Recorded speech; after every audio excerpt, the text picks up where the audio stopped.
ಆತ್ಮೀಯ ವೀಕ್ಷಕರೇ, Royce and creations YouTube ಚಾನಲ್ಗೆ ನಿಮಗೆ ಸ್ವಾಗತ. ಇಂದಿನ ಈ ವಿಡಿಯೋದಲ್ಲಿ ಕರ್ನಾಟಕ ಶಾಲಾ ಪರೀಕ್ಷೆ ಮತ್ತು ಮೌಲ್ಯ ನಿರ್ಣಯ ಮಂಡಳಿಯವರು ಬಿಡುಗಡೆ ಮಾಡಿರುವಂತಹ 2025-26 ಸಾಲಿನ SSLC ಮಾದರಿ ಪ್ರಶ್ನೆ ಪತ್ರಿಕೆ 1 ಗಣಿತ ವಿಷಯದ ಸಂಪೂರ್ಣ ಪ್ರಶ್ನೆ ಪತ್ರಿಕೆಯನ್ನು ಕೀ ಉತ್ತರಗಳೊಂದಿಗೆ ವಿಶ್ಲೇಷಣೆ ಮಾಡೋಣ.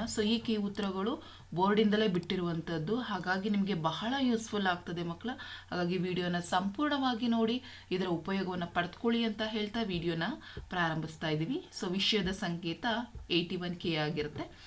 ಫಸ್ಟಿಗೆ ನಮಗೆ ಮಲ್ಟಿಪಲ್ ಚಾಯ್ಸ್ ಕ್ವಶನ್ಸ್ ಇರ್ತದೆ. ಫಸ್ಟ್ ಮೇನಲ್ಲಿ 8 multiple choice questions. First question 3 ಮತ್ತು 5ರ ಮಾಸಹವನ್ನು ಕೇಳಿದ್ದಾರೆ. ಇಲ್ಲಿ 1, 3, 5 ಮತ್ತು 15 ಕೇಳಿದ್ದಾರೆ.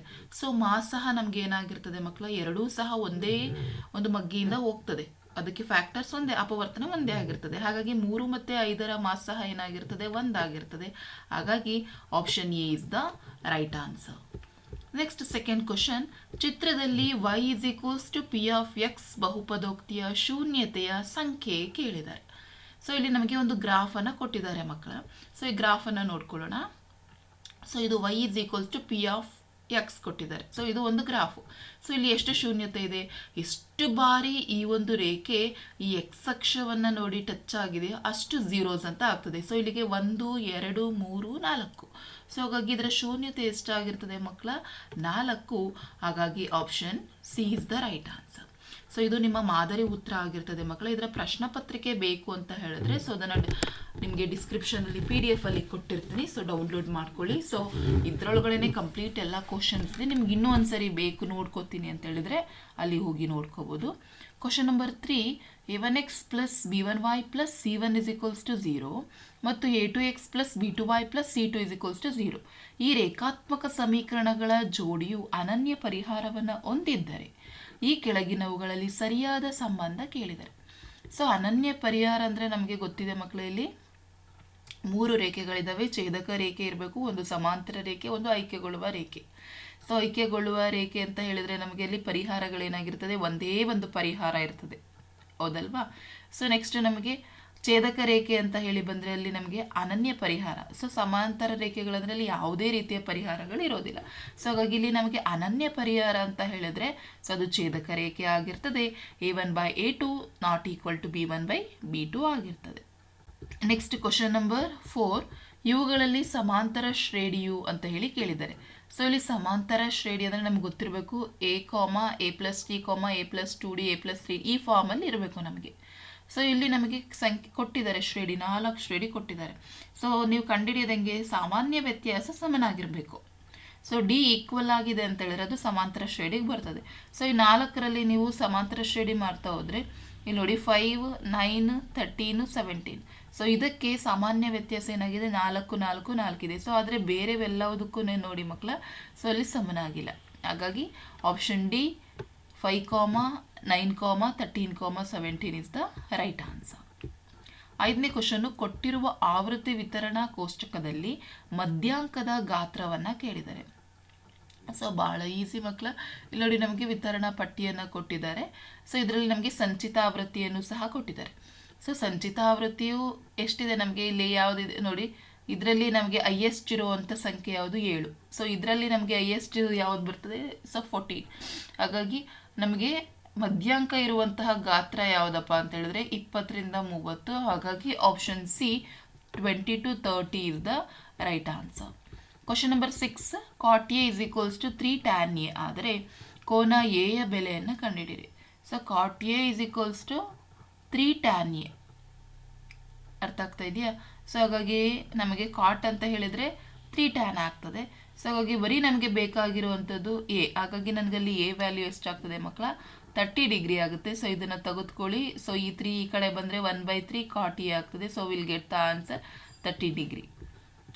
Next 7th question, p of -4, -5 ಬಿಂದುವಿನಿಂದ ಎಳೆದ ಲಂಬವು x ಅಕ್ಷವನ್ನು q ಬಿಂದುವಿನಲ್ಲಿ ಛೇದಿಸುತ್ತದೆ.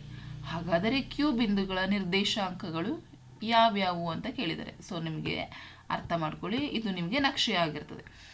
p -5 -4 ಅಂತ ಹೇಳಿದ್ರೆ ಅದು ಈ ಒಂದು 4ನೇ ಚತುರ್ಥಾಂಕಕ್ಕೆ ಬರುವಂಥದ್ದು. ಅರ್ಥ ಆಗ್ತಿದೆ. ಇಲ್ಲಿ -4 ಅಲ್ಲಿ -5 ಇಲ್ಲಿ ಇರ್ತದೆ. ಈಗ ಅವ್ರು ಕೇಳಿರೋದೇನು ಮಕ್ಕಳ,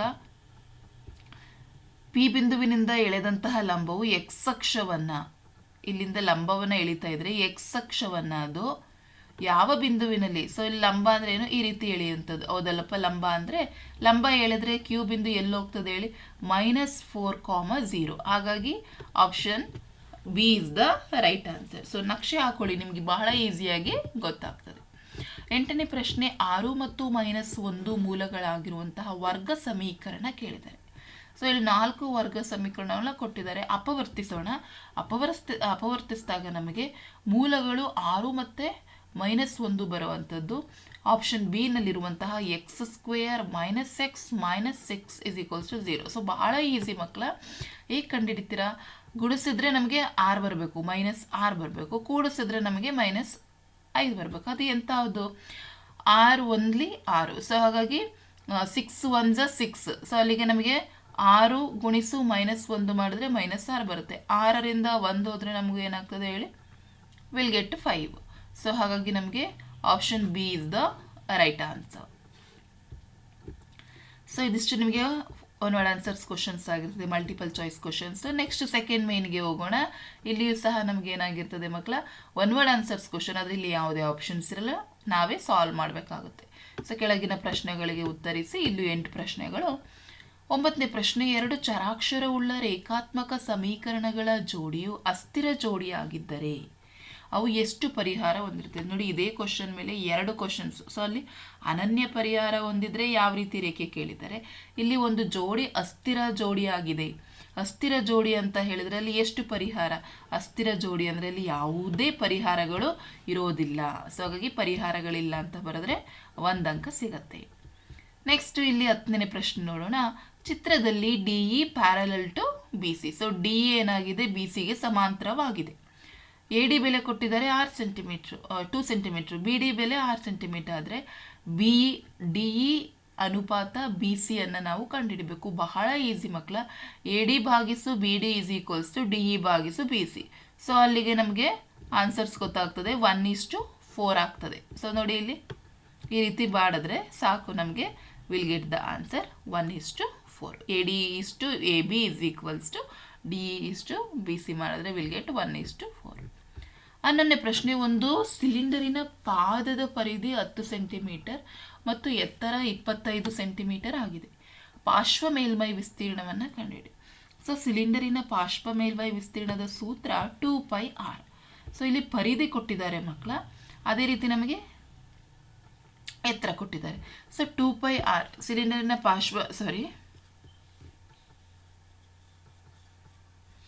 ಸೊ ನಮಗೆ ಸಿಲಿಂಡರಿನ ಪಾರ್ಶ್ವ ಮೇಲ್ಮೈ ವಿಸ್ತೀರ್ಣ ಗೊತ್ತಿದೆ ಮಕ್ಕಳ, 2πrh. ಓಕೆನಾ.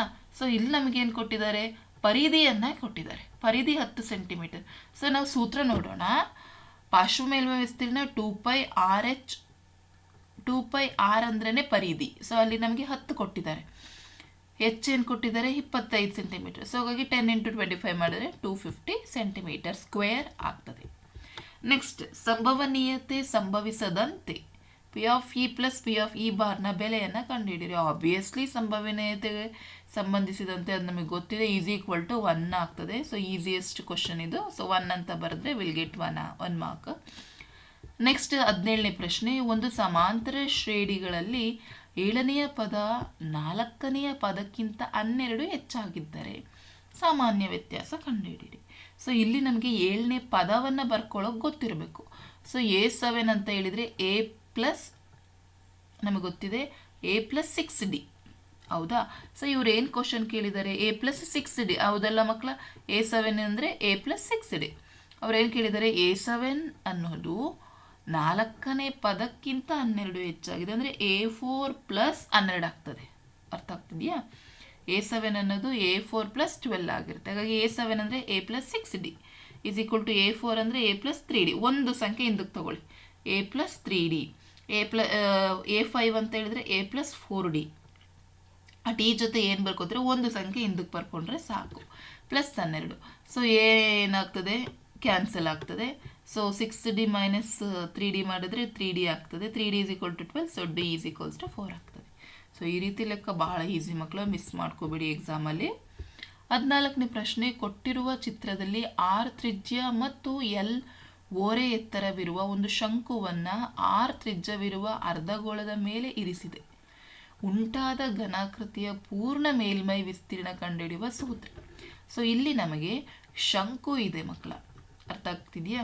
ಸೊ ಶಂಕುವಿನ ಚಿತ್ರ ಇದೆ, ಅದೇ ರೀತಿ ಅರ್ಧಗೋಳದ ಚಿತ್ರ ಇದೆ. ಸೊ ನಿಮಗೆ ಸೂತ್ರ ಗೊತ್ತಿದೆ. ಒಂದು ಈ ಘನಾಕೃತಿಯ ಪೂರ್ಣ ಮೇಲ್ಮೈ ವಿಸ್ತೀರ್ಣ ಕಂಡುಹಿಡಬೇಕು ಅಂದರೆ ಶಂಕುವಿನ ಪೂರ್ಣ ಮೇಲ್ಮೈ ವಿಸ್ತೀರ್ಣ ಪ್ಲಸ್ ಅರ್ಧಗೋಳದ ವಿಸ್ತೀರ್ಣ, ಇದು ಶಂಕುವಿನ ಪಾರ್ಶ್ವ ಮೇಲ್ಮೈ ವಿಸ್ತೀರ್ಣ, ಅರ್ಧಗೋಳದ ಪಾರ್ಶ್ವ ಮೇಲ್ಮೈ, ಅವೆರಡನ್ನು ಕೂಡಿಸಿದ್ರೆ ನಮಗೆ ಪೂರ್ತಿ ಬರ್ತದೆ. ಹಾಗಾಗಿ πrl ಪ್ಲಸ್ 2πr² ಮಾಡಿದ್ರೆ will get the complete answer. Next 15ನೇ ಕ್ವಶನ್ನು, ತ್ರಿಭುಜ ABC ಸಮರೂಪ ತ್ರಿಭುಜ PQR, ಅದು ಎರಡು ತ್ರಿಭುಜಗಳು ಸಮರೂಪವಾಗಿವೆ. BC ಮತ್ತು QR ಅನುರೂಪ ಬಾಹುಗಳು ಆಗಿವೆ. ಅರ್ಥ ಆಗ್ತಾಯಿದೆ? ಎರಡು ಅನುರೂಪ ಬಾಹುಗಳು. ಹಾಗಾದರೆ ಕೋನ B 80 ಡಿಗ್ರಿ, ಕೋನ C 40 ಡಿಗ್ರಿ ಆದರೆ ಕೋನ P ನ ಅಳತೆ ಎಷ್ಟು? ಬಹಳ ಈಸಿ. ಕೋನ P = ಕೋನ A ಅವರೇ ಕೊಟ್ಟಿದ್ದಾರೆ ಮಕ್ಕಳ. ಯಾಕೆ ಅಂತ ಹೇಳಿದ್ರೆ ಅವು ಅನುರೂಪ ಕೋನಗಳಾಗಿರೋದ್ರಿಂದ ಕೋನ P = ಕೋನ A. ದಟ್ ಮೀನ್ಸ್ 180 ಡಿಗ್ರಿಯಿಂದ ನಾವೇನು ಮಾಡಬೇಕು, 80 + 40 ನಾವು ಕಳೆದ್ರೆ 60 ಡಿಗ್ರಿ ಬಂದ್ಬಿಡುತ್ತೆ. 16ನೇ ಪ್ರಶ್ನೆ, P(x) = x² + 3x + k. ಈ ಬಹುಪದೋಕ್ತಿಯ ಶೂನ್ಯತೆಗಳು ಪರಸ್ಪರ ವೃತ್ಕ್ರಮಗಳಾದರೆ ಕೆಯ ಬೆಲೆಯನ್ನು ಕಂಡುಹಿಡಿಯಿರಿ ಅಂತೇಳಿ ಕೇಳಿದ್ದಾರೆ ಮಕ್ಕಳ. ಸೊ ಇಲ್ಲಿ ಶೂನ್ಯತೆಗಳು ಪರಸ್ಪರ ವೃತ್ಕ್ರಮಗಳಾದರೆ ಶೂನ್ಯತೆಗಳ ಗುಣಲಬ್ಧ ಏನಾಗಿರ್ತದೆ ಮಕ್ಕಳ? 1 ಆಗಿರ್ತದೆ. ಹಾಗಾಗಿ ಕೆನ ಬೆಲೆ 1. ಸೊ ಡೈರೆಕ್ಟಾಗಿ ನೀವು ಆನ್ಸರನ್ನು ಬರೀ, k = 1 ಅಂತ. ಸೊ ಇದಿಷ್ಟು 1 word answers. Next 17th question, third main question. ಈ ಕೆಳಗಿನ ಪ್ರಶ್ನೆಗಳಿಗೆ ಉತ್ತರಿಸಿ. ಇಲ್ಲಿ 8 ಪ್ರಶ್ನೆಗಳು ಬರ್ತದೆ. ಸೊ ಫಸ್ಟ್ ಕ್ವಶನ್, ಒಂದು ಸಮಾಂತರ ಶ್ರೇಣಿಯಲ್ಲಿ S20 = 820 ಮತ್ತು A20 = 79 ಆದರೆ ಅದರ ಮೊದಲ ಪದವನ್ನು ಕಂಡುಹಿಡಿಯಿರಿ ಅಂತ ಹೇಳಿ ಕೊಟ್ಟಿದ್ದಾರೆ. ಸೊ ಇಲ್ಲಿ ನಮಗೆ S20 ಕೊಟ್ಟಿದ್ದಾರೆ, A70 ಕೊಟ್ಟಿದ್ದಾರೆ. ಸೊ ಎ ಅನ್ನು ಕಂಡುಹಿಡಿಬೇಕು. ಸೊ ಹಾಗಾಗಿ S20 820 ಆಗ್ತದೆ. ಸೊ ಎಲ್ಲ ಡಾಟಾವನ್ನು ಬರೆದುಕೊಳ್ಳೋಣ. ಸೊ ನಮಗೆ ಮೊದಲನೇ ಪದ ಕೊನೆ ಪದ ಗೊತ್ತಿದ್ರೆ SN = n/2/a + an ಅಂತ ಬಳಸ್ತೀವಿ. ಆ ಸೂತ್ರ ಬಳಸ್ತೀವಿ. ವ್ಯಾಲ್ಯೂಸ್ ಎಲ್ಲ ಸಬ್ಸ್ಟಿಟ್ಯೂಟ್ ಮಾಡಿದ್ರೆ will get the value a = 3 ಆಗ್ತದೆ. ಸೊ ಹಾಗಾಗಿ ಇದಿಷ್ಟನ್ನು ನೀವು ನೋಡ್ಕೊಳ್ಳಿ. ಸೊ ಅದೇ ಪ್ರಶ್ನೆಗೆ ಆಪ್ಷನನ್ನು ಸಹ ಕೊಟ್ಟಿದ್ದಾರೆ. 201ರಿಂದ 401ರ ನಡುವೆ 6ರಿಂದ ಭಾಗವಾಗುವ ಎಷ್ಟು ಸಂಖ್ಯೆಗಳಿವೆ? ಸೊ 6ರಿಂದ ಭಾಗವಾಗುವ ಅಂತ ಹೇಳಿದರೆ ಸಾಮಾನ್ಯ ವ್ಯತ್ಯಾಸ 6 ಆಗಿರ್ತದೆ ಮಕ್ಕಳ. ಸೊ ಅದು ನಿಮಗೆ ಗೊತ್ತಿರಲಿ. ಸೊ ಬರ್ಕೊಳ್ಳೋಣ, ಕ್ವಶನ್ ಬರ್ಕೊಳ್ಳಿ. ಸೊ 204, 210, 216 ಎಕ್ಸೆಟ್ರಾ 396 6ರಿಂದ ಭಾಗವಾಗುವ ಸಂಖ್ಯೆಗಳನ್ನ ಅಷ್ಟೇ ಬರೀಬೇಕು. ಹಾಗಾಗಿ ಬರ್ಕೊಳ್ಳಿ. ಎ ಬೆಲೆ ಏನಾಗ್ತದೆ? 204 ಆಗ್ತದೆ. ಡಿ ಬೆಲೆ 6ನೇ, ಏಕೆಂದರೆ 6ರಿಂದ ಭಾಗವಾಗುವ ಸಂಖ್ಯೆಗಳು ಅಂದರೆ ಪ್ರತಿ ಸಂಖ್ಯೆಗೆ 6 ವ್ಯತ್ಯಾಸ ಇರುತ್ತೆ. an ಇದೆ, n ಇದೆ. ಸೊ ಹಾಗಾಗಿ an ಸೂತ್ರಕ್ಕೆ ಹಾಕೋಣ. an = a + n - 1 × d. So ಹಾಗಾಗಿ ವ್ಯಾಲ್ಯೂಸ್ ಎಲ್ಲವನ್ನು ಸಬ್ಸ್ಟಿಟ್ಯೂಟ್ ಮಾಡಿದ್ರೆ will get the value n = 32 + 1, so 32 ಆಗ್ತದೆ, 33 ಆಗ್ತದೆ. ನೆಕ್ಸ್ಟ್ 18th ಕ್ವಶನ್, ಕೊಟ್ಟಿರುವ ರೇಖಾತ್ಮಕ ಸಮೀಕರಣಗಳ ಜೋಡಿಯನ್ನು ಸೂಕ್ತ ವಿಧಾನದಿಂದ ಬಿಡಿಸಿರಿ. ಸೊ ಇಲ್ಲಿ ನೋಡಿ ಮಕ್ಕಳ, question 2x + y = 8 and 3x - y = 7 ಇದು ಕ್ವಶನ್. ಸೊ ಇಲ್ಲಿ ನಮಗೆ ಡೈರೆಕ್ಟಾಗಿ y ಕ್ಯಾನ್ಸಲ್ ಆಗುತ್ತೆ. ಸೊ ಬರ್ಕೊಳ್ಳೋಣ. ಇಕ್ವೇಷನ್ 1 ಇಕ್ವೇಷನ್ 2 ಅಂತ ಬರ್ಕೊಂಡು y ಕ್ಯಾನ್ಸಲ್ ಮಾಡಿದ್ರೆ 5x = 15 ಆಗ್ತದೆ. x = 15/5 ಮಾಡಿದ್ರೆ 3 ಬರ್ತದೆ. x ಬೆಲೆ 3 ಸಮೀಕರಣ 1 ಅಥವಾ 2ಕ್ಕೆ ಆದೇಶಿಸೋಣ ಮಕ್ಕಳ. ಸೊ ಇಲ್ಲಿ ಸಮೀಕರಣ 1ಕ್ಕೆ ಆದೇಶಿಸಿದಾಗ ನಮಗೆ ಸಿಗುವಂಥದ್ದು 2x + y = 8. ಸೊ x ಜಾಗದಲ್ಲಿ 3 ಸಬ್ಸ್ಟಿಟ್ಯೂಟ್ ಮಾಡಿ, therefore y = 2 ಆಗ್ತದೆ. ಸೊ ಇದಿಷ್ಟು ಆನ್ಸರ್ ಬರೆದ್ರೆ 2 ಅಂಕ ಸಿಗ್ತದೆ ಮಕ್ಕಳ. ನೆಕ್ಸ್ಟ್ 19ನೇ ಪ್ರಶ್ನೆ, 2x² + 3x - 7 = 0. ಈ ವರ್ಗ ಸಮೀಕರಣದ ಶೋಧಕವನ್ನು ಕಂಡುಹಿಡಿಯಿರಿ ಮತ್ತು ಮೂಲಗಳ ಸ್ವಭಾವವನ್ನು ನಿರ್ಧರಿಸಿರಿ. ಸೊ ಕ್ವಶನ್ ಕೊಟ್ಟಿದ್ದಾರೆ ಮಕ್ಕಳ ನೋಡಿ. 2x² + 3x - 7 = 0. ಸೊ ಅಲ್ಲಿಗೆ ಇದು ax² + bx + c ಫಾರ್ಮಲ್ಲಿ ಇರಬೇಕು. ಸೊ ಅಲ್ಲಿಗೆ a ಬೆಲೆ 2 ಆಗುತ್ತೆ, b ಬೆಲೆ 3 ಆಗುತ್ತೆ, c ಬೆಲೆ -7 ಆಗುತ್ತೆ. ಸೊ ಶೋಧಕ ಕಂಡುಹಿಡಿಕೆ ಸೂತ್ರ ಡೆಲ್ಟಾ = b² - 4ac. ಸೊ ಅಲ್ಲಿಗೆ b ಬೆಲೆ 3 2 4 × 2 × -7. ಸೊ ನಮಗದು 9 + 56. ಸೊ ಹಾಗಾಗಿ 65 ಏನಾಗ್ತದೆ? > 0 ಆಗ್ತದೆ. > 0 ಅಂದರೆ ಮೂಲಗಳು ವಾಸ್ತವ ಮತ್ತು ಭಿನ್ನವಾಗಿವೆ. ಅದೇ ಪ್ರಶ್ನೆಗೆ ಇನ್ನೊಂದು ಆಪ್ಷನನ್ನು ಕೊಟ್ಟಿದ್ದಾರೆ ಮಕ್ಕಳ 2x + 3 × x = x² + 1. ಸೊ ಇದನ್ನು ಆದರ್ಶ ರೂಪದಲ್ಲಿ ಬರೀಬೇಕು, ವರ್ಗ ಸಮೀಕರಣದ ಆದರ್ಶ ರೂಪದಲ್ಲಿ. ಸೊ ಹಾಗಾಗಿ ಮಲ್ಟಿಪ್ಲೈ ಮಾಡೋಣ x ಜೊತೆ. 2x² + 3x = x² + 1. x² ಅನ್ನು ಈ ಕಡೆ ತೆಗೆದುಕೊಂಡ್ರೆ will get 2x² + 3x - x² - 1 = 0. Therefore, x² + 3x - 1 = 0. So now it is in the form of ax² + bx + c = 0. So ಇದು ಆದರ್ಶ ರೂಪ ಆಗಿರ್ತದೆ. ನೆಕ್ಸ್ಟ್ 20ನೇ ಪ್ರಶ್ನೆ and most important and definite question, ಇದು fixed question, ಇದು ಬಂದೇ ಬರುತ್ತೆ. √5 ಒಂದು ಅಭಾಗಲಬ್ಧ ಸಂಖ್ಯೆಯನ್ನು ಸಾಧಿಸಿ. ಸೊ √5 ಬದಲಿಗೆ 2 ಕೊಡ್ಬೋದು, 3 ಕೊಡ್ಬೋದು, 7 ಕೊಡ್ಬೋದು. ಸೊ ಹಾಗಾಗಿ ಈ ರೀತಿ ಲೆಕ್ಕ ಒಂದು ಫಿಕ್ಸ್ ಇರುತ್ತೆ, ಪ್ರಾಕ್ಟೀಸ್ ಮಾಡ್ಕೊಳ್ಳಿ. √5 ಒಂದು ಭಾಗಲಬ್ಧ ಸಂಖ್ಯೆ ಅಂತ ಇಮ್ಯಾಜಿನೇಷನ್ ಮಾಡ್ಕೊಳ್ಳೋಣ. So √5 = a/b. ಸೊ a ಮತ್ತು bಗಳು ಸಹ ವಿಭಾಜ್ಯಗಳಾಗಿರ್ತವೆ. So 5 square on both side ಮಾಡಿದ್ರೆ 5 = a²/b². ಸೊ ಈ b² ಅನ್ನು ಈ ಕಡೆ ಓರೆ ಗುಣಾಕಾರ ಮಾಡಿದ್ರೆ 5b² = a². Therefore a² ಮತ್ತು a ಮತ್ತು 5ರಿಂದ ಭಾಗವಾಗ್ತವೆ. ಹಾಗಾಗಿ a = 5k ಆಗಿರಲಿ, k ಒಂದು ಪೂರ್ಣಾಂಕ. ಹಾಗಾಗಿ a = 5k ಅನ್ನು ಸಮೀಕರಣ 1ಕ್ಕೆ ಆದೇಶಿಸೋಣ. ಸೊ ಹಾಗಾಗಿ 5b² = 25k², b² = 5k² ಆಗ್ತದೆ. Therefore b² ಮತ್ತು b 5ರಿಂದ ಭಾಗವಾಗ್ತದೆ. ಹಾಗಾಗಿ a ಮತ್ತು bಗಳು ಒಂದು ಸಾಮಾನ್ಯ ಅಪವರ್ತನ 5 ಆಗಿದೆ. a ಮತ್ತು bಗಳು ಸಹ ವಿಭಾಜ್ಯ ಎಂಬುದಕ್ಕೆ ವೈರುಧ್ಯ ಉಂಟು ಮಾಡ್ತವೆ. ಹಾಗಾದರೆ ನಮ್ಮ ಊಹೆ ತಪ್ಪಾಗಿರೋದ್ರಿಂದ √5 ಒಂದು ಅಭಾಗಲಬ್ಧ ಸಂಖ್ಯೆ ಆಗಿದೆ. ನೆಕ್ಸ್ಟ್ ನಿರ್ದೇಶಾಂಕ ರೇಖಾಗಣಿತದಿಂದ ಕೇಳಿದ್ದಾರೆ 21ನೇ ಪ್ರಶ್ನೆ.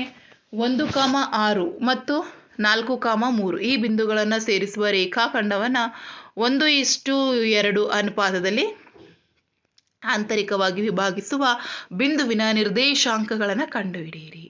ಸೊ ಇಲ್ಲಿ ನಮಗೆ ಮಕ್ಕಳ x1 y1 ಕೊಟ್ಟಿದ್ದಾರೆ, x2 y2 ಕೊಟ್ಟಿದ್ದಾರೆ, m1 m2 ಕೊಟ್ಟಿದ್ದಾರೆ. ಸೊ ಸೂತ್ರ ಭಾಗಶಃ ಪ್ರಮಾಣ ಸೂತ್ರವನ್ನು ಹಾಕೊಳ್ಳೋಣ.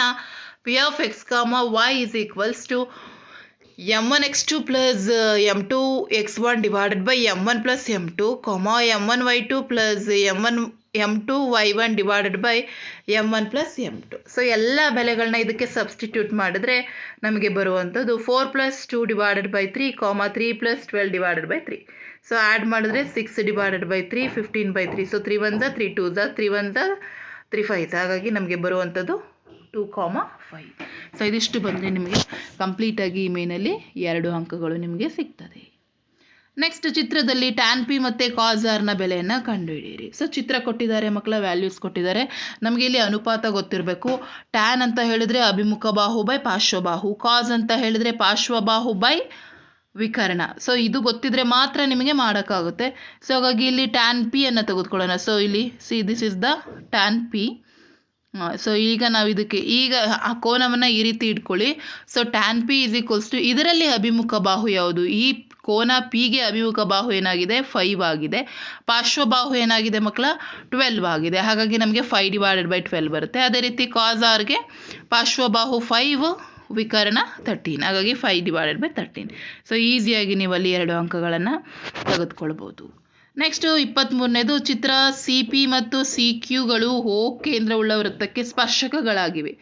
ARBಯು R ಬಿಂದುವಿನಲ್ಲಿ ಮತ್ತೊಂದು ಸ್ಪರ್ಶಕವಾಗಿದೆ.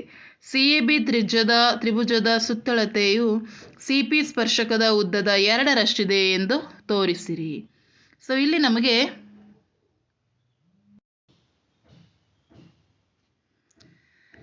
ನಮಗೆ ಈ CAB ನೋಡಿ ಮಕ್ಕಳ, ಇಲ್ಲಿ ಈ CAB ತ್ರಿಭುಜ ಇದೆಯಲ್ಲ, ಈ ತ್ರಿಭುಜದ ಸುತ್ತಳತೆ ಅಂದರೆ ನಮಗೆ ಗೊತ್ತಿದೆ 3 ಬಾಹುಗಳ ಕೂಡಿಸಿದಾಗ ನಮಗೆ ಅದರ ಸುತ್ತಳತೆ ಬರುತ್ತೆ. CA + AB AB + BC. ಓಕೆನಾ? ಸೊ ಇಲ್ಲಿ ನೋಡಿ ಮಕ್ಕಳ, CA ಅನ್ನೋದು ಏನಾಗಿರ್ತದೆ ಮಕ್ಕಳ? CP - CA ಆಗಿರ್ತದೆ. ಹೌದಾ? CP - PAಯನ್ನು ಮಾಡಿದ್ರೆ APಯನ್ನು ಮಾಡಿದ್ರೆ ವಿಲ್ ಗೆಟ್ CA. ಅದೇ ರೀತಿ AB ಅನ್ನು ತೆಗೆದುಕೊಳ್ಳಿ ಮಕ್ಕಳ. ಸೊ ಇಲ್ಲಿ ನೋಡಿ AB ಏನಾಗಿದೆ? AB ಅನ್ನೋದು AR + BR ಆಗಿದೆ. ಓಕೆ. ಅದೇ ರೀತಿ BC ಅನ್ನೋದು CQ - BQ ಆಗಿದೆ. ಹಾಗಾಗಿ ಪ್ರಮೇಯ 10.2ರಿಂದ ನಾವು ಏನು ತಿಳ್ಕೊತೀವಿ ಅಂದರೆ CP = ಸಿ ಕ್ಯೂ ಆಗುತ್ತೆ. ಅದೇ ರೀತಿ A R is equals to A P ಆಗ್ತದೆ, B Q is equals to B R ಆಗ್ತದೆ. ದೇರ್ಫೋರ್ ಅವೆಲ್ಲನ ಆ ಪ್ಲೇಸಿಗೆ ಸಬ್ಸ್ಟಿಟ್ಯೂಟ್ ಮಾಡಿದ್ರೆ C P minus A P plus B Q plus C P minus B Q plus B Q cancel, plus A P minus A P cancel. So ಹಾಗಾಗಿ ಉಳಿಯೋದು 2CP. So ಅವ್ರು ಕೇಳಿರೋವಂಥದ್ದು ಅದನ್ನೇ ಏನಂತ ಪ್ರೂವ್ ಮಾಡಬೇಕು, ಸಿ ಪಿ ಸ್ಪರ್ಶಕದ ಉದ್ದದ 2ರಷ್ಟಿದೆ. So ನೋಡಿ ಬಹಳ easy ಇದೆ. Next fixed question and definite question. 2 ಸಂಖ್ಯೆಗಳ ಮಾಸಹ ಮತ್ತು ಲಾಸಹಗಳ ಗುಣಲಬ್ಧ 2016 ಆಗಿದೆ. ಅವುಗಳಲ್ಲಿ ಒಂದು ಸಂಖ್ಯೆ 42 ಆದರೆ ಇನ್ನೊಂದು ಸಂಖ್ಯೆಯನ್ನು ಕಂಡುಹಿಡಿಯಿರಿ ಮತ್ತು ಮಾಸಹವನ್ನು ಅವಿಭಾಜ್ಯ ಅಪವರ್ತನ ವಿಧಾನದಿಂದ ಕಂಡುಹಿಡಿಯಬೇಕು. ಸೊ 2 ಸಂಖ್ಯೆಗಳ ಗುಣಲಬ್ಧ ಇಸ್ ಈಕ್ವಲ್ಸ್ ಟು 2 ಸಂಖ್ಯೆಗಳ ಮಾಸಹ ಮತ್ತು ಲಾಸಹಗಳ ಗುಣಲಬ್ಧ ಗೊತ್ತಿದೆ ನಮಗೆ. A into b is equals to LHS into RHS. So ಹೋಗಿ ಬರ್ಕೊಳ್ಳೋಣ. 42 into b is equals to 2026. So b is equals to 2016 divided by 42. So cancel ಮಾಡಿದ್ರೆ 48 ಬರ್ತದೆ. ಸೊ ಹಾಗಾಗಿ ನಾವು 42ಅನ್ನು ಅವಿಭಾಜ್ಯ ಅಪವರ್ತನ ವಿಧಾನದಿಂದ ಕಂಡುಹಿಡಿದ್ರೆ 2 ಇಂಟು 3 ಇಂಟು 7. ಅದೇ ರೀತಿ 48ಅನ್ನು 2 to the power of. So ನಿಮಗೆ ಗೊತ್ತಾಗಲಿಲ್ಲ ಅಂದರೆ ಈ ರೀತಿ ಬರಿತಾ ಹೋಗಿ ಮಕ್ಕಳ. ಸೊ ಅವಿಭಾಜ್ಯ ಅಪವರ್ತನ ಅಂದರೆ ನೀವು ಪ್ರೈಮ್ ನಂಬರ್ಸ್ಗಳಷ್ಟೇ ತಗೊಳ್ತಾ ಹೋಗಬೇಕು. ಅವಿಭಾಜ್ಯ ಸಂಖ್ಯೆಗಳನ್ನ ತೆಗೆದುಕೊಂಡು ನೀವು ಮಾಡ್ತಾ ಹೋದರೆ ನಿಮಗೆ ಸಿಗ್ತದೆ. ಸೊ ಅಲ್ಲಿಗೆ ನಮಗೆ 2 ಟು ದಿ ಪವರ್ 4 ಇಂಟು 3 ಬರ್ತದೆ. ಅಲ್ಲಿಗೆ ನಮಗೆ ಮಾಸಹ ಏನಾಗ್ತದೆ ಮಕ್ಕಳ. ಸೊ ಇಲ್ಲಿ ನೋಡಿ, ಇಲ್ಲಿ ಕಾಮನ್ ಇರೋದು ತೆಗೆದುಕೊಂಡ್ರೆ ವಿಲ್ ಗೆಟ್ 6 ಆಗ್ತದೆ. ಸೊ ಮಾಸಹ 6 ಆಯಿತು. ಹಾಗಾಗಿ ಅವ್ರು ಕೇಳಿರೋದೇನು, ಮಾಸಹವನ್ನು ಮಾತ್ರ ಕಂಡುಹಿಡಿಯಲಿಕ್ಕೆ ಹೇಳಿರೋಂಥದ್ದು. ಹಾಗಾಗಿ 6 ಇಸ್ ದ ರೈಟ್ ಆನ್ಸರ್.